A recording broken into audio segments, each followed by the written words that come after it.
Hi, welcome. My name's Michelle. I'm a 23-year-old ulcerative colitis patient, and I'm here on behalf of Connecting to Cure Crohn's and Colitis as a Leadership Development Council member. And I'm here to introduce this wonderful book called The Mouse Who Couldn't Eat Cheese to the IBD Community. And I'm extremely privileged and honored to be joined by the author here today. So without further ado, if you can please introduce yourself and share a little bit about this wonderful book. Thank you, Michelle. This is great. I've been looking forward to this. Yes, my name is Britt Mooney, and my author name is M.B. Mooney. So that's what you'll see on the book.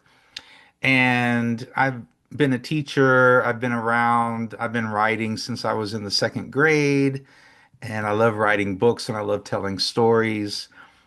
And I usually write fantasy fiction. Usually I'm cutting the heads off of monsters and dragons and things in my books. And I had got the opportunity to write a children's book because someone in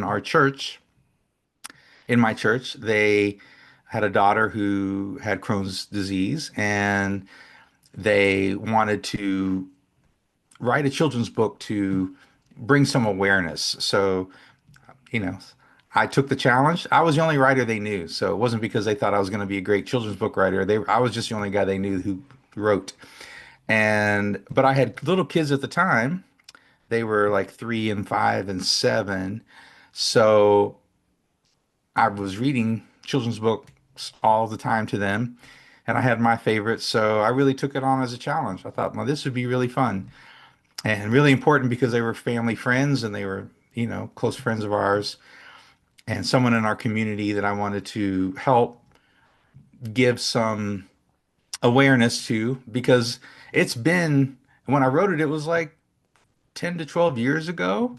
So you can imagine there's still not a ton of awareness now, but there was even less then, right? There was even like their daughter, Alex, was the first person I ever knew who had it and who had, co- uh, had Crohn's disease. So yeah, so I was able to write the book, and years later, it all came together with a publisher, Yorkshire, that we were able to put it out.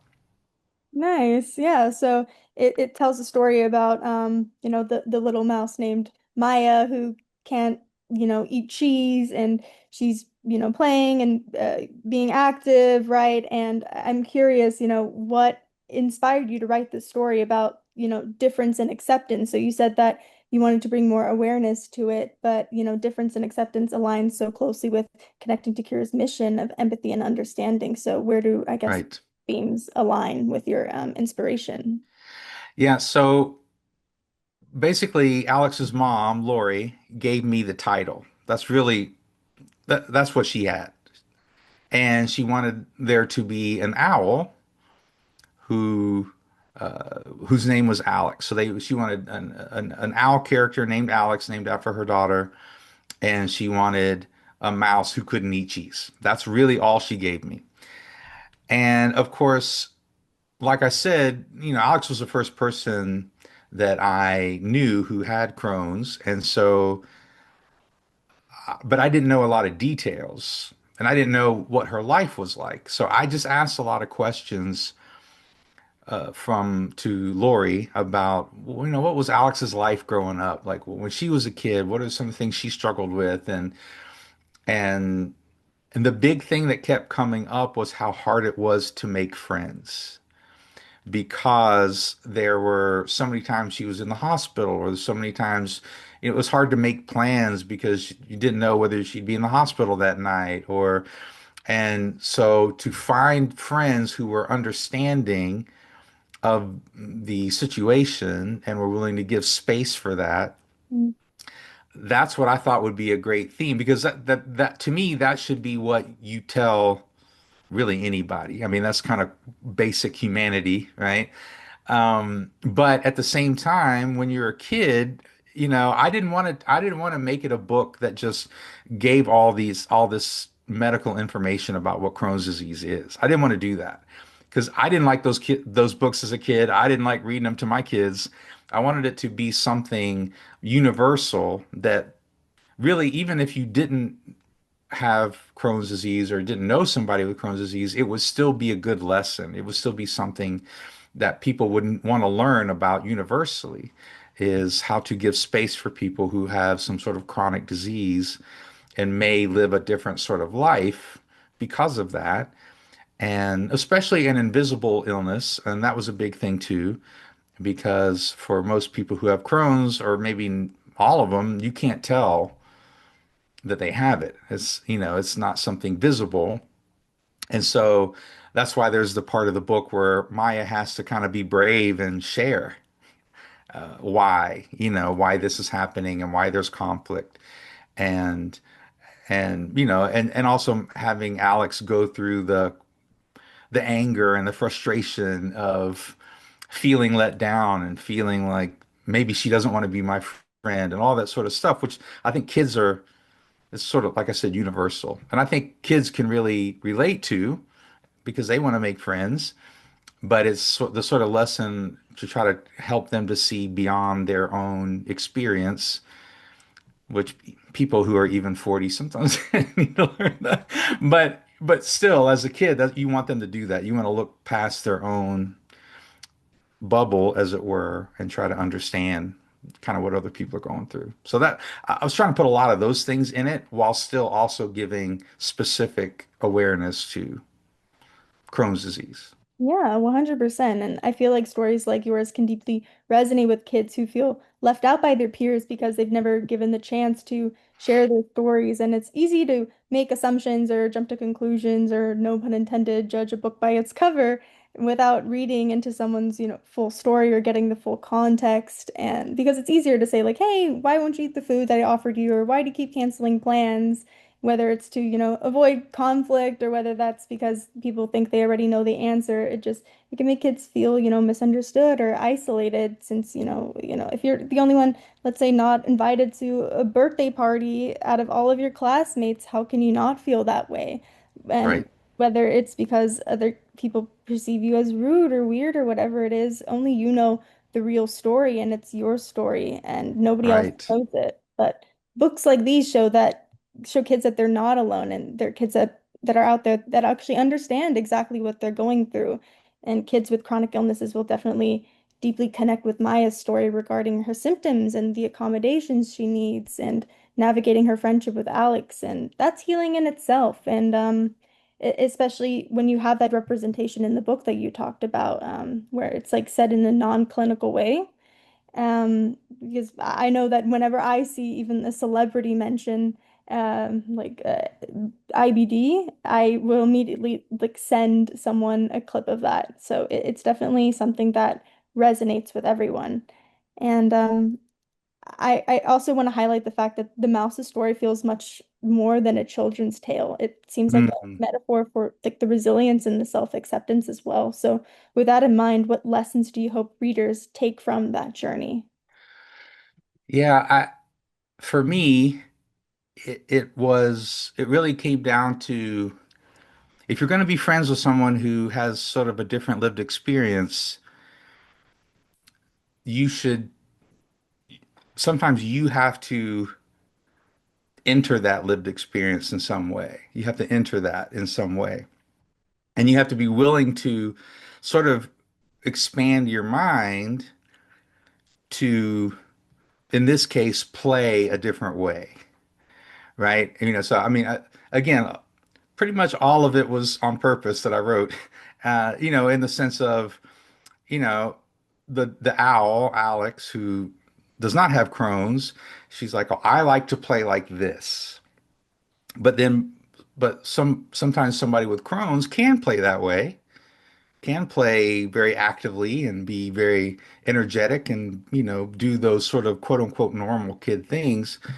But at times when they can't, I wanted to kind of show kids that you can be creative and find a different way. Mhm. I think creativity, although I don't really use the word in the story, I think creativity is a big part of it because creativity essentially is finding a new solution to a problem that you didn't have before. And creativity gives people hope because a lot of times when there's a problem and they don't have a new solution to it, they feel stuck. They don't have a solution. But when you can bring creativity and innovation into a situation and say, okay, well, how can we play then? What's a good way to play for us now as kids? But I think that kind of universal theme or lesson, I think that can apply to adults too, right? You know, if you're making a new friend, maybe they can't do the things you can do, and it's okay to say, all right, well, maybe, let's just find a way that works for both of us and just sort of do that. So that's why I think even adults can really relate to it because it's really the message, although the details are more kiddish in that sense. It's really the lesson that's sort of universal to me. Yeah, definitely. And that shows like kind of how, adults and kids can embrace differences with the kindness and compassion, right? It's Right. meeting people where they are, meeting them halfway, meeting people where they are, and because I think being friends with someone with a chronic illness is definitely different, but so is actually having the illness, living with it, and then so deeply wanting to be the friend that you want to be, right?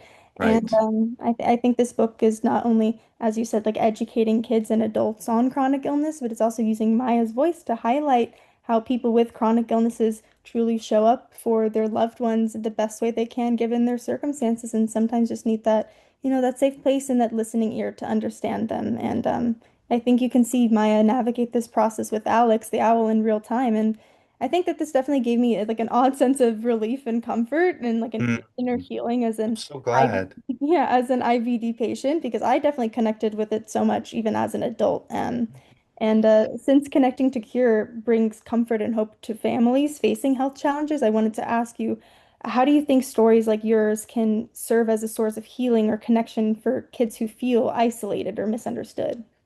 Yeah. So that's a great question because so I have kids that are now, before we started recording, they're now 20, 18, almost 18, and 16.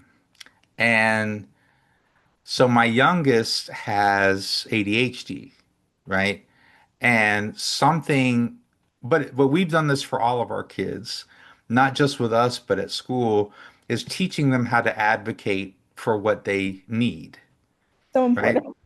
Yeah. Like teaching them. So instead of me calling the teacher and telling them what my kid needs, helping to teach my kid, look, you're the one who has ADHD, you know what you need, and we can put the IED, whatever. We can put all the stuff in place, or IEPs, I should say. We put the IEPs and all the stuff. We can put all the plans in place, but when it comes down to it, you have a relationship with this teacher, and she wants to teach you, and you want to, and so advocate for yourself. Give reasonable things that can be done that your teacher can go, oh, well, that sounds simple. Like, sure, I'll let you do that. I'll let you play with it. I'll let you have a spinner during class, or I'll let you get up and walk. Whatever the thing is that will help you to be more focused and to do your best at school, advocate for that.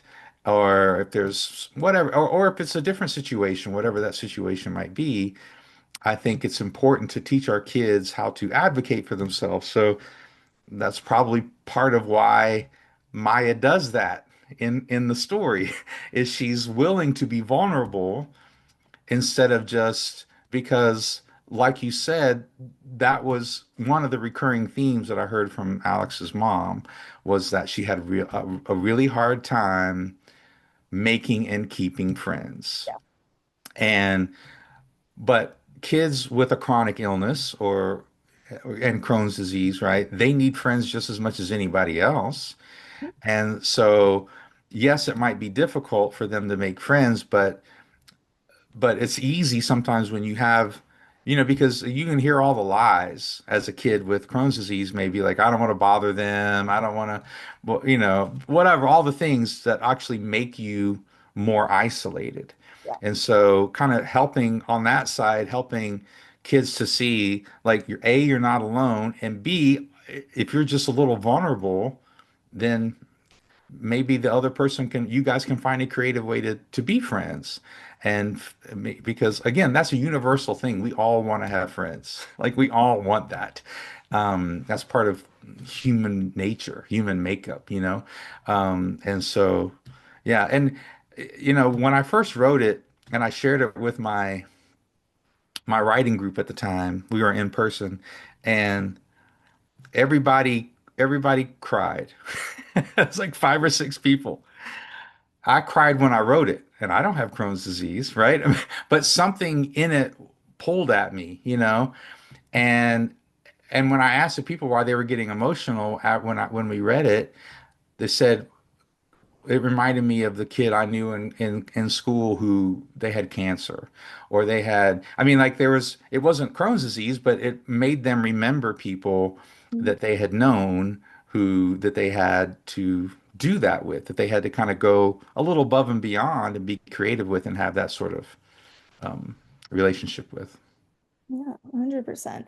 And I genuinely see this book as to read with the families, even if your kid has a chronic illness that was recently diagnosed or been diagnosed for a while, even if you're reading this with your kids and you just they have a friend who has a chronic illness, as you said, or they don't know anyone who has a chronic illness, and you just want to foster empathy and understanding with them from a young age.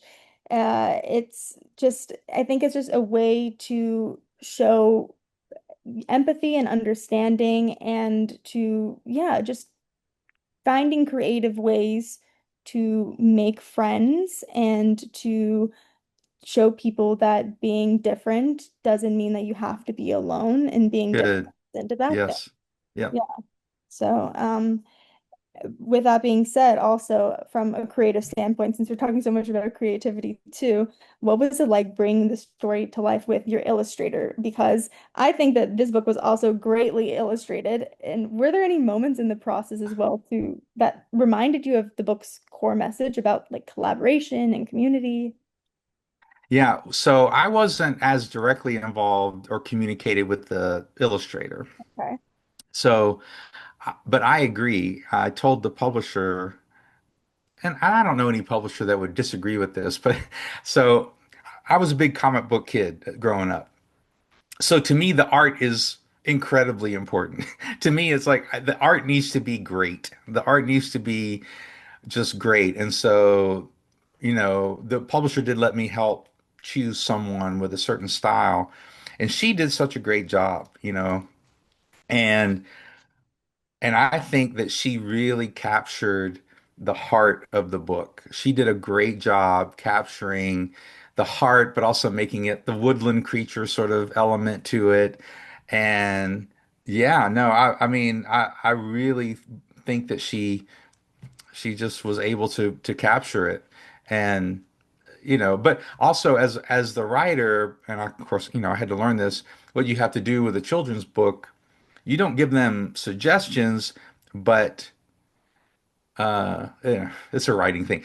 So you don't want to tell people what the picture is, but you want to tell the story in a way that lets the artist Mm, draw the picture. I don't know if that makes sense yeah, that's because you don't want to, that's kind of doing, it's kind of overlap, right? You don't want to tell people what's on the page. You want the pictures to be part of the story.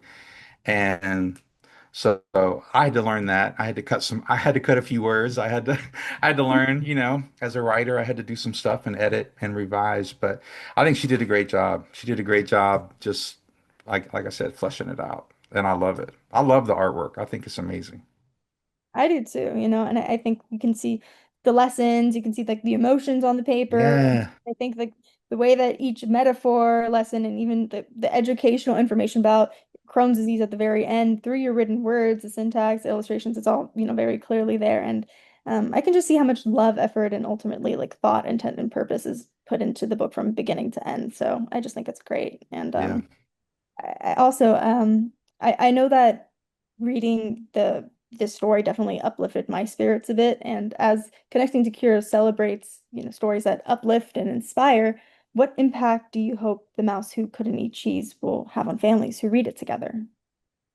Yeah, I really hope that it starts conversations that to your point, we've been saying it, that starts conversations that helps teach kids and parents maybe to show compassion because even if a kid at 3 or 4 years old or whatever, even if they don't know somebody right then with a chronic illness, they will encounter people in life who are different Yeah. and will need compassion.